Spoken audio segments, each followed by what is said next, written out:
Hay muchas personas que admiro, que no he tenido la fortuna de que estén aquí en el podcast. Afortunadamente también hay muchas personas que admiro que sí han estado aquí en el podcast y por eso estoy bastante agradecido, pero definitivamente me faltan muchos que me gustaría tener. Me encantaría explorar el medio del entretenimiento gringo, platicar con directores de cine gringo, comediantes gringos. Creo que ese podría ser el siguiente gran paso de creativo, ir a Estados Unidos. Ya tengo una visa de trabajo a Estados Unidos que me abre muchísimas puertas específicamente para eso, y creo que ese podría ser el gran siguiente paso de creativo, empezar a abrir un poco camino por allá, empezar de cero, pues no de cierta manera, realmente empezar de cero. Me encantaría que se unan conmigo en este camino y empezar a entrevistar a gente por allá. Digo, obviamente están los que siempre menciono, ¿no? Está David Lynch, que está el póster de Twin Peaks aquí enfrente. Hay muchos comediantes, obviamente Louis C.K., Seinfeld, me encantaría tenerlos. Hay directores, Tarantino, David Lynch, Guillermo del Toro, me encantaría platicar con Messi, por ejemplo. Hay mucha gente con la que me gustaría platicar, y creo que gran parte de ese siguiente paso está en hacer capítulos en inglés. ¿Y por qué no? Creo que ese es el siguiente gran reto en el que me podría clavar. ¿Harías un espacio o sección que sea como un debate o diálogo de ideas y conceptos con dos invitados que tengan puntos de vista opuestos? Sí estaría interesante. Me gustaría hacerlo en algún punto. Fíjate que ahorita en este momento también por este tema de estar innovando el podcast, de que no se mantenga estático, pues estoy intentando encontrar nuevos formatos. Este formato, por ejemplo, para mí es una bendición, me encanta hacerlo, me gusta genuinamente platicar con ustedes, con comentarios, abrir este espacio se me hizo un acierto muy cabrón, es algo que disfruto mucho hacerlo y veo que a la gente también le está gustando mucho y lo aprecio. Y dentro de esas ideas está también hacer espacios de debate, de diálogo, de personas que tengan ideas opuestas. Definitivamente sería algo que me gustaría explorar y probablemente lo haga en el futuro. Empezar a abrir también un poco la sección de noticias, hablar cuando menos de noticias relevantes una vez al mes. Me encantaría hacer una sección deportiva también una vez al mes y encontrar estos formatos que puedan hacer el podcast más sencillo de grabar, porque a veces sí es complicado encontrar invitados, a veces también sí es complicado encontrar invitados con los que se vaya a generar una plática profunda y que tengan la disponibilidad de agenda, etcétera. Entonces claro que me gustaría explorar algo así y es una gran idea. ¿Qué consejos le darías a una persona que está fundando su propia empresa? ¿Qué consejo le daría a una persona que quiera crear su propia empresa y generar propiedad intelectual?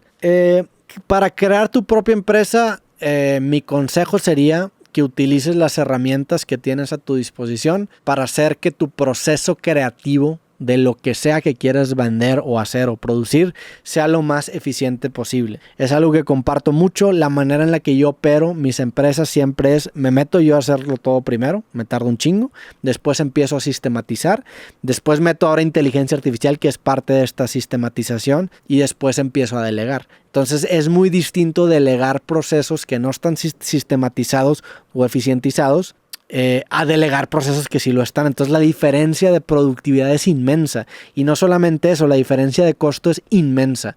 La diferencia de lo que te cuesta hacer un producto en un proceso que estás delegando a lo pendejo y en uno que no es gigantesco. Entonces yo me clavaría en el caso base, que es un concepto muy programacional, en hacerlo lo más eficiente posible antes de empezar a pensar en escalar. Primero haz que la maquinita que quieres crear empiece a arrojar números verdes desde su concepción. No delegues el problema para después o no pagues el problema para después, sino que clávate en eso que quieres vender o hacer lo más temprano posible y hazlo lo más eficiente posible antes de empezar a escalar y hacerlo más grande. Yo me iría 100% por utilizar cosas que están disponibles para todos o que no requieren de mucho dinero. Yo me olvidaría completamente de levantar capital, de buscar gente que le invierta a mi proyecto, y utilizaría los medios tecnológicos para generar una empresa que pueda correr sin tener esa inyección inicial, y ya después piensas en eso. Ese sería mi consejo. Esta es la manera en la que yo opero, esa es la manera en la que yo hago las cosas. Entiendo también que vengo de un background muy, muy tecnológico, pero yo sí te recomendaría que te asocies con alguien que lo tenga, si es que tú no lo tienes, porque la diferencia de costo y productividad es gigantesca si lo haces de esa manera. También creo que el hecho de no cerrarte a ninguna cosa, en el sentido de que te hagas una persona multidisciplinaria o multifacética, te va a abrir muchas puertas, porque de perdido te va a permitir conocer de todo. Ya después escoges qué te gusta hacer y qué no, porque si bien puedes saber de todo, hay cosas que no te van a gustar hacer y se vale completamente.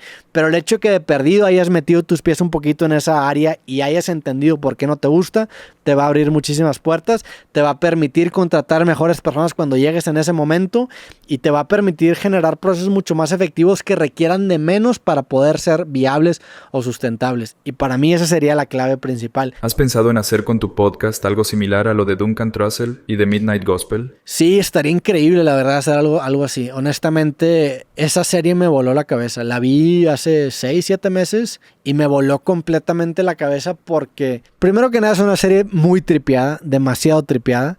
En el mejor sentido, es increíble. Y también generó en mí una fascinación de cómo chingados hicieron esa serie, o sea, cuál es el proceso creativo de esa serie. Y le empiezas ya a desmistificar y empiezas a entender que son conversaciones que se adaptan en una historia, y luego hay conversaciones en donde tiene con ciertos invitados que tienen relevancia en la misma historia. Y es un proceso demasiado, no sé, demasiado artesanal, demasiado complejo, que se me hizo algo increíble. Me encantaría hacer eso en algún futuro y si se me ocurre cómo aterrizarlo, estaría muy abierto a hacerlo. Y claro, esa serie se me hizo increíble y desde ahí justamente empecé a seguir a Duncan Trussell, que lo conocía un poco porque había estado en los podcasts de Rogan, pero no lo seguía y gracias a Midnight Gospel lo empecé a seguir.